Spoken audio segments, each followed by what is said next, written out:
मैं हूं अरमान आसिफ और आप देख रहे हैं अरमान आसिफ ऑफिशियल। कश्मीर के पहलगाम में आतंकी हमला हुआ जिसमें 27 इंडियन सिटीजन मारे गए और इस हमले को करीब 10 दिन के ऊपर हो गए, मगर अभी तक ना ही कोई आतंकी पकड़ा गया है और ना ही कोई मारा गया है।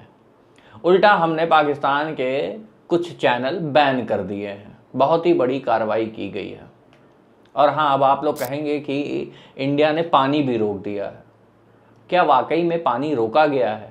क्या इंडिया के पास इतना इंफ्रास्ट्रक्चर है कि जो पानी पाकिस्तान की तरफ जा रहा है उसका रुख मोड़कर इंडिया में इस्तेमाल किया जा सके?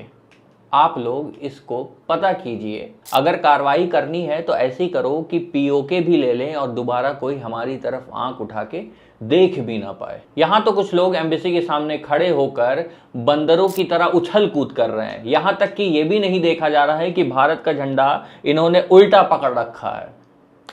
आंख में पट्टी बांधकर किसी भी चीज का समर्थन नहीं किया जा सकता। प्रैक्टिकल होगे तभी सरकार से कड़े सवाल पूछोगे, और सरकार से अगर सवाल पूछने की हिम्मत आ गई तो सरकार आपको जवाब भी देगी और सरकार एक्यूरेट कार्रवाई भी करेगी। यही सवाल पुलवामा के वक्त भी पूछना चाहिए था और यही सवाल पहलगाम के भी वक्त पूछना चाहिए आप लोगों को। खैर, आज की वीडियो में ये समझेंगे कि पीओके कैसे बना और इसको लेकर इतना तनाव आए दिन क्यों रहता है। 1947 में जब भारत आज़ाद हुआ तो भारत में कई विरासतें हुआ करती थीं।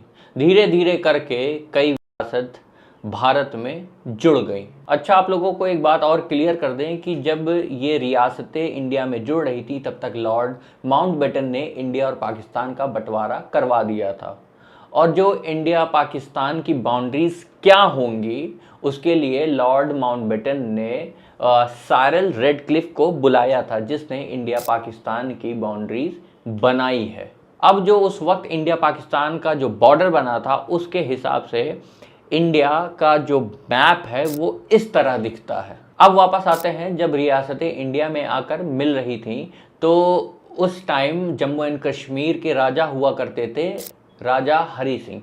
उन्होंने इंडिया में मिलने से मना कर दिया और साथ ही ये भी कहा कि हम पाकिस्तान के साथ भी नहीं जाना चाहते।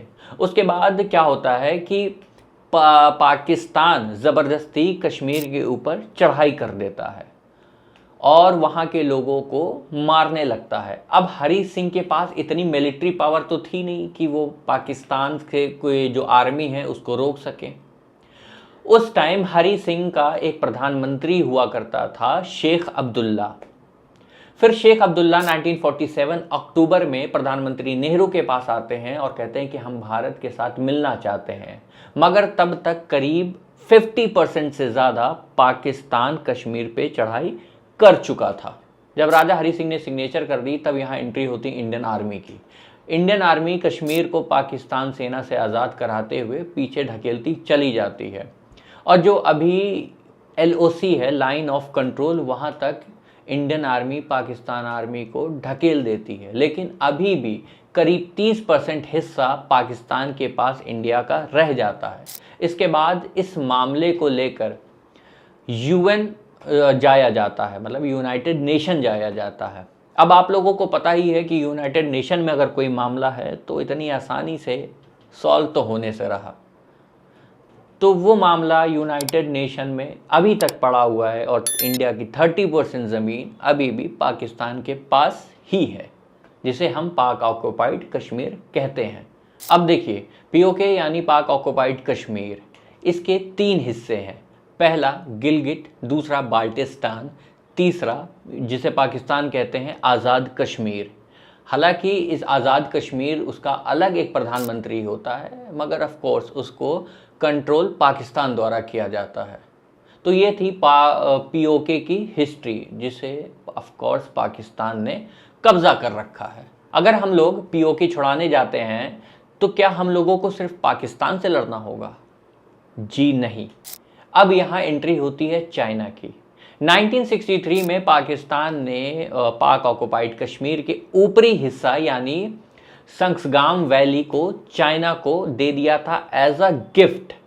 अब हम लोगों को अगर पूरा पाक ऑक्युपाइड कश्मीर चाहिए तो हम लोगों को पाकिस्तान के साथ साथ चाइना से भी लड़ना होगा। इसके अलावा चीन ने अक्साई चीन पर भी कब्जा कर रखा है, जिसे हम LAC की लाइन से डिवाइड करते हैं, मतलब लाइन ऑफ एक्चुअल कंट्रोल। जैसे पाक ऑक्युपाइड कश्मीर को, जो इंडिया और पाक ऑक्युपाइड कश्मीर के बीच की जो लाइन है उसे हम कहते हैं LOC, लाइन ऑफ कंट्रोल। ऐसे ही जो चाइना ने कब्जा कर रखा है अक्साई चीन को, उसको जो लाइन डिवाइड करती है इंडिया और जो कब्जे वाली ज़मीन है उसे कहते हैं लाइन ऑफ एक्चुअल कंट्रोल, यानी LAC। तो हम लोगों को अगर पूरा POK यानी पाक ऑक्युपाइड कश्मीर अगर हम लोगों को चाहिए, तो हम लोगों को अब पाकिस्तान के साथ साथ चाइना से भी वो संसगाम वैली भी छुड़ानी होगी। तो यानी ऑफ कोर्स इंडिया को चाइना से भी लड़ना होगा। अब इसमें देखने वाली बात ये होगी कि भारत के प्रधानमंत्री नरेंद्र मोदी पाक ऑक्युपाइड कश्मीर को लेकर किस तरह का फैसला लेते हैं। फिलहाल के लिए ये याद रखिएगा कि अभी तक कोई भी आतंकवादी न पकड़ा गया है न मारा गया है। अभी दीजिए इजाज़त। Signing off from Arman Asif official.